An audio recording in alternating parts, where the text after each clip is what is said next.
안녕하세요. 오늘은 운 좋은 부동산 이야기입니다. 구독과 좋아요, 알림 설정까지 눌러주세요. 감사합니다.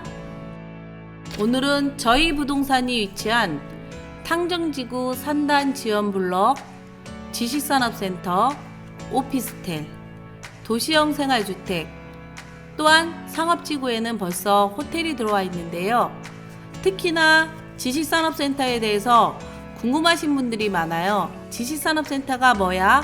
이렇게 물으시는 분들이 많으시는데, 그럼 제가 아파트형 공장입니다 이렇게 이야기를 하는데, 그래도 궁금하신 것들이 그 외에 많으셔서 제가 오늘은 지식산업센터에 대해서 정리를 해서 올렸습니다. 먼저 지식산업센터란 건축물 내 제조업과 정보통신산업 및 지식산업을 하는 다양한 업체들이 입주할 수 있는 3층 이상의 집합 건축물을 뜻합니다. 2008년 전까지만 해도 아파트형 공장이라는 이름으로 지칭하였지만 2009년부터는 법률의 개정으로 인해 지식산업센터라는 이름으로 변경되었으며, 도심 지역에 위치하여 소형 제조 공장 및 사무실이 입주할 수 있는 복합산업 건물이라고 볼 수 있습니다. 요즘 지어지는 지식산업센터 건물은 단순 제조업뿐만 아니라 다양한 사무실이 입점할 수 있는 형태로 과거의 아파트형 공장보다는 훨씬 더 많은 편의시설과 대형 규모로 지어지는 것이 특징입니다. 입주 가능 시설을 보면요. 1. 지식산업센터에 입주할 수 있는 시설은 다음 각 호의 시설로 한다. 1. 제조업, 지식기반산업, 정보통신산업, 그 밖에 대통령령으로 정하는 사업을 운영하기 위한 시설. 2. 벤처기업 육성에 관한 특별조치법 제2조 제1항에 따른 벤처기업을 운영하기 위한 시설. 3. 그 밖에 입주업체 생산활동을 지원하기 위한 시설로서 대통령령으로 정하는 시설입니다. 제1항 제1호에 따라 지식산업센터에 입주할 수 있는 시설의 범위 및 규모는 대통령령으로 정한다. 이렇게 보면 좀 어려워 보이는데요. 예전에는 상가를 얻어 들어갈 수 있는 업종들이 사실 디테일하게 들어가 보면 의외로 지식산업센터에 입주할 수 있는 입주 코드가 다양하게 예전보다는 더 많습니다. 그 부분은 제가 뒤쪽에 다시 설명해 드리겠습니다. 지식산업센터 상담을 할 때 제일 궁금하신 부분이 대출인데요. 담보대출이 몇 프로까지 가능한가요? 이렇게 여쭤보시는 분들 많은데요. 70%에서 많게는 지식산업센터는 90%까지도 가능합니다. 신용도에 따라 10%에서 20% 정도 대출을 더 받을 수 있기 때문입니다.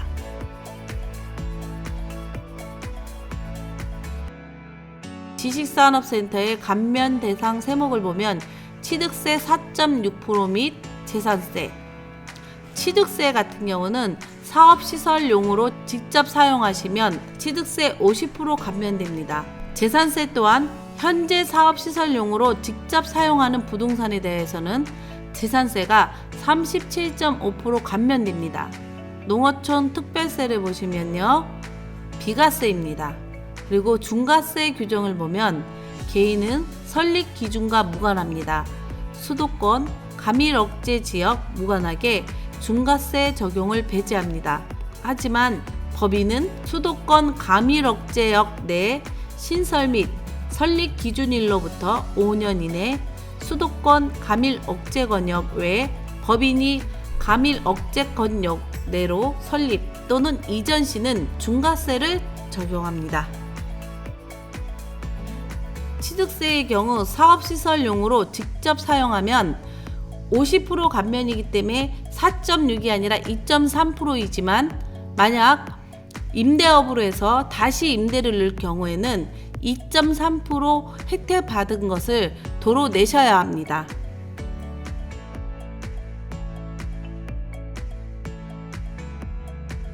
얼마 전에 지식산업센터는 양도소득세가 없지요? 하고 문의가 왔었어요.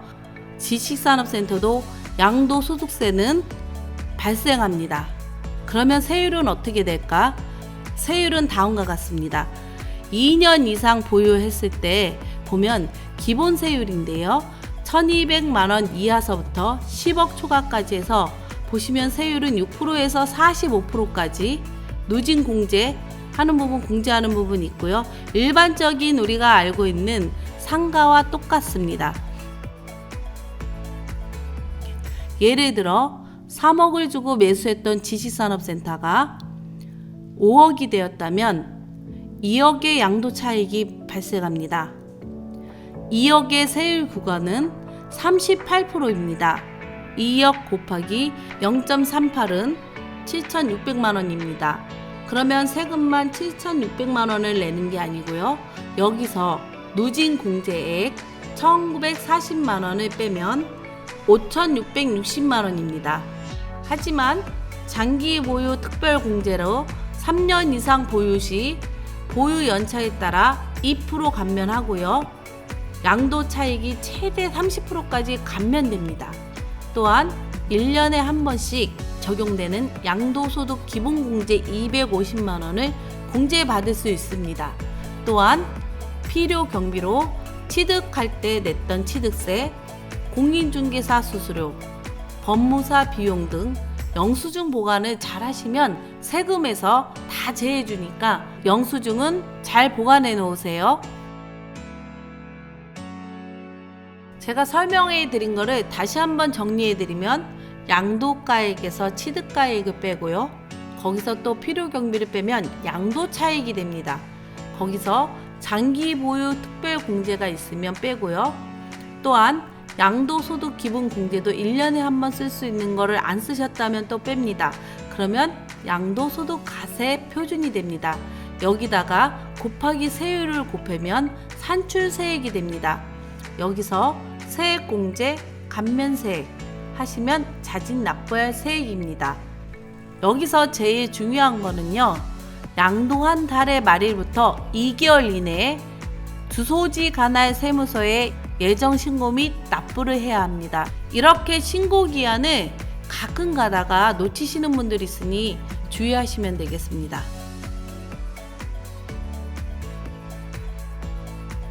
지식산업센터 입주 가능 업종을 보면 1. 정보통신산업 2. 지식기반산업 3. 제조업 4. 벤처기업 5. 기타가 있는데요. 정보통신산업 같은 경우 소프트웨어 개발 및 공급업, 컴퓨터 프로그래밍, 시스템 통합 및 관리업, 자료 처리, 호스팅 및 관리 서비스업. 지식기반 산업을 보시면 연구 개발업, 건축기술, 엔지니어링, 그 밖에 과학기술 서비스업, 광고물 작성업 및 표를 참고하시면 되고요. 제조업은 도시형 공장, 산지법 34조에 의한 공장입니다. 벤처기업 육성에 관한 특별조치법 제2조 1항에 따른 벤처기업을 운영하기 위한 시설, 벤처기업이 되겠죠. 산업단지 밖이 지식산업센터의 경우 시장 군수 또는 구청장이 인정하는 사업입니다. 지원시설로 보아서는 금융, 보험, 교육, 유료, 무역, 그 외에 필요한 시설이 되겠습니다. 지금부터 보시는 업종 코드는 일반적인 지식산업센터에 입주 가능 코드이며 분양 현장에 따라 입주자 모집 공고에 따라 변경될 수 있습니다. 입주자 모집 공고를 참고하세요.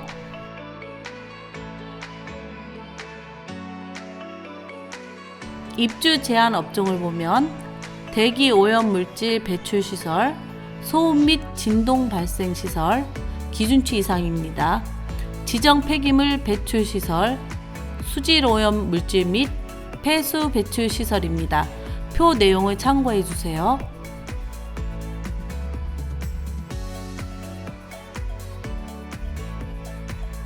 지식산업센터의 산업단지에 대해 알아보겠습니다. 산업단지란 산업시설과 이와 관련된 교육, 연구, 업무 등을 집단적으로 설치하기 위하여 포괄적 계획에 따라 지정 개발되는 토지를 말합니다. 좀 더 쉽게 설명하자면 국가나 공공단체, 민간 기업이 계획적으로 단지를 조성하고 기업을 유치해 기업 간 협력 또는 지역 경제 발전을 위해 개발하는 단지입니다. 산업단지의 종류에는 국가산업단지, 일반산업단지, 도시첨단 산업단지, 농공단지 총 4가지로 분류됩니다.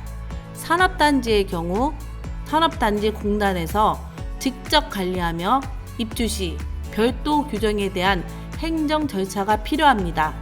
또한 산업단지 관리공단에서 실사가 나오기 때문에 반드시 입주 가능한 업종만이 입주할 수 있습니다. 산업단지 내에서 임대사업은 원칙적으로는 불가합니다. 가능하더라도 절차가 복잡하며 임대사업자로 전환 후 1년 이내는 처분할 수 없다는 규제도 있습니다.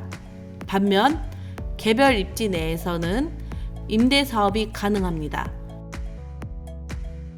참고로 저희 부동산이 위치한 데가 개별 입지입니다. 개별 입지 내 지식산업센터가 탕정 삼성 디스플레이 2 앞에 위치한 지원시설 내에 있는 콜럼버스 1차, 2차, 유니콘, 플렉스온, 앞으로 여기 택지 내에 지어질 지식산업센터가 되겠습니다.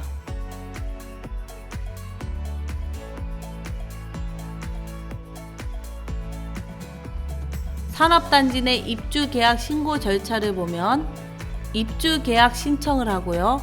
입주계약 체결을 합니다. 공장 건설, 기계 설치를 기업체는 2개월 이내에 하고요.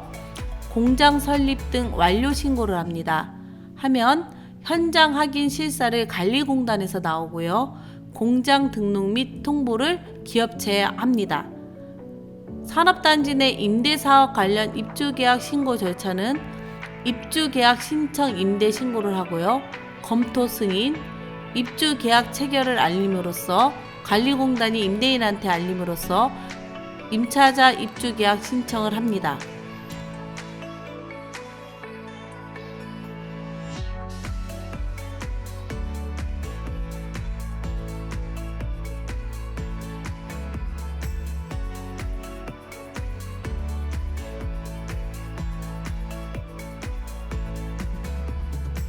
오늘은 운 좋은 부동산 이야기였습니다.